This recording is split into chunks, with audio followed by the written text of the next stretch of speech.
Hello बच्चों, स्वागत है आप सभी का हमारे YouTube channel RP online classes में। मैं आरपी यादव आज का इस क्लास में फिजिक्स 11th क्लास का बहुत ही इंपॉर्टेंट क्वेश्चन लेकर के आए हैं। और क्वेश्चन है हमारा आज का प्लैनेटरी मोशन के बारे में, हम लोग आज के बारे में पढ़ेंगे।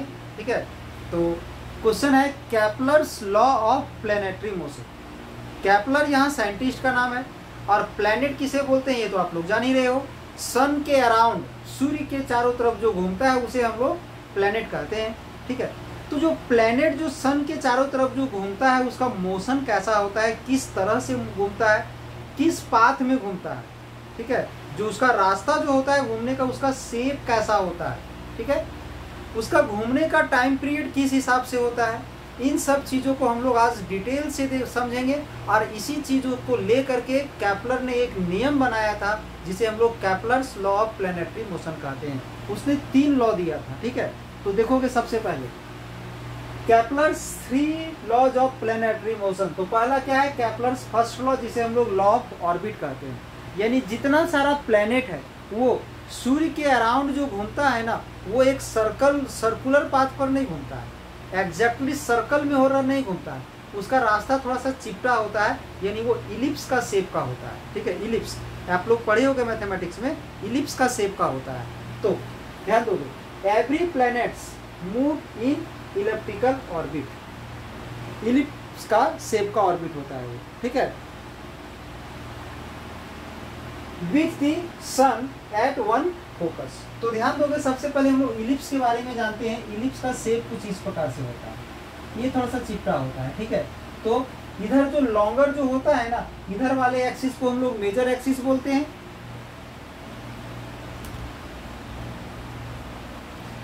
इधर वाले एक्सिस को लॉन्गर एक्सिस बोलते हैं, इधर वाले एक्सिस को हम लोग शॉर्ट एक्सिस बोलते हैं। यानी इसको मेजर एक्सिस और इसको माइनर एक्सिस। तो ध्यान दोगे, ये जो मेजर एक्सिस जो होता है ना इलिप्स का, इलिप्स में, और ये जो माइनर एक्सिस जो होता है इसको हम लोग सेंटर ऑफ द इलिप्स कहते हैं। और मेजर एक्सिस में 2 पॉइंट होता है, यहाँ पर एक फोकस होता है और यहाँ पर एक फोकस होता है। F1 एंड F2 पढ़ोगे मैथमेटिक्स में आप लोग। ठीक है, तो यहाँ क्या बताया गया है कि प्लैनेट जो है सो मूव करता है इलिप्टिकल ऑर्बिट में, मतलब इस प्रकार का ऑर्बिट में मूव करता है। एक तरफ से वो लॉन्ग होता है, एक तरफ से शॉर्ट होता है। ठीक है, जिसमें से सूर्य यानी सन यहाँ पर कहाँ पर होता है, इसका जो 2 फोकस, इलिप्स का 2 फोकस होता है, दोनों फोकस में से किसी एक जगह रहता है।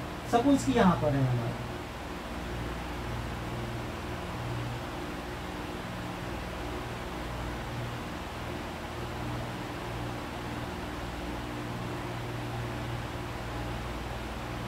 ऐसा ये है हमारा सन। दूसरा बताया गया है aerial velocity of the planet is always constant. यानी जो प्लैनेट जो इसके चारों तरफ जो घूम रहा है ना, उसका एरियल वेलोसिटी जो होता है हमेशा कांस्टेंट होता है। इसको ध्यान में रखना है।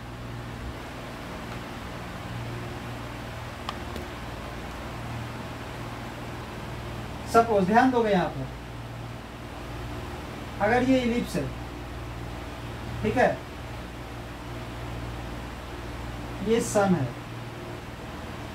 तो यहाँ पर लिख दोगे areal velocity of the planet around the sun, तो ज्यादा बेटर रहेगा।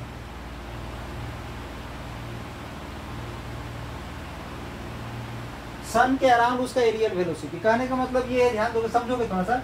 सपोज कि प्लैनेट अभी यहाँ पर है और यहाँ से यहाँ तक गया। अगर यहाँ से यहाँ तक जाने का टाइम अगर इसका t1 है, तो रेडियस को कवर करते हुए यहाँ जो एरिया बनेगा, ये रेडियस वेक्टर, ये रेडियस वेक्टर है, रेडियस वेक्टर से कवर करते हुए यहाँ जो एरिया बनेगा ये। अब सपोज कि कुछ समय के बाद वो यहाँ पर पहुंच गया या फिर इधर आ गया, और यहाँ से यहाँ तक आने में उसे टाइम लग गया t2। अब यहाँ जो रेडियस वेक्टर 2 होगा, इससे जो एरिया कवर होगा, ये एरिया डिवाइडेड बाय टाइम, और यहाँ से ये एरिया डिवाइडेड बाय टाइम, दोनों का वैल्यू क्या होगा, तो इक्वल होगा। अगर इसे हम s मान लेते हैं, इस पॉइंट को अगर हम s मान लेते हैं, इसे A B C D तो यहाँ पर क्या होगा सो ध्यान दोगे,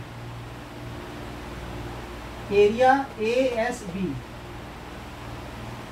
डिवाइडेड बाई टाइम T1, यहाँ टाइम T1 है, इक्वल टू एरिया CSD और डिवाइडेड बाई टाइम T2, ये दोनों इक्वल होगा। अगर ये दोनों टाइम इक्वल हो जाए तो ये दोनों एरिया भी हमारा इक्वल हो जाएगा। तीसरा लॉ इसका क्या था कि इसका जो टाइम पीरियड होगा, मतलब इलिप्स को इस पूरे प्लैनेट को इस इलिप्स में घूमने में जो टाइम लगेगा, जो टाइम पीरियड, ये जो मेजर एक्सिस जो है ना, मेजर एक्सिस का जो आधा लेंथ होगा, सेमी लेंथ जो होगा, उसका square of the time period, इसका जो टाइम पीरियड होगा पूरा, उस टाइम पीरियड का square is directly proportional to cube of the length of semi major axis. मतलब इसका जो टाइम पीरियड होगा, पूरा एक चक्कर लगाने का जो टाइम होगा उसका स्क्वायर, इसका जो पूरा मेजर एक्सिस का जो लेंथ होगा उसका हाफ लेंथ का स्क्वायर क्यूब के डायरेक्टली प्रोपोर्शनल होगा। यानी यहाँ से लिख सकते हैं T square proportional R cube, ऐसा। तो ये था हमारा Kepler's law of planetary motion.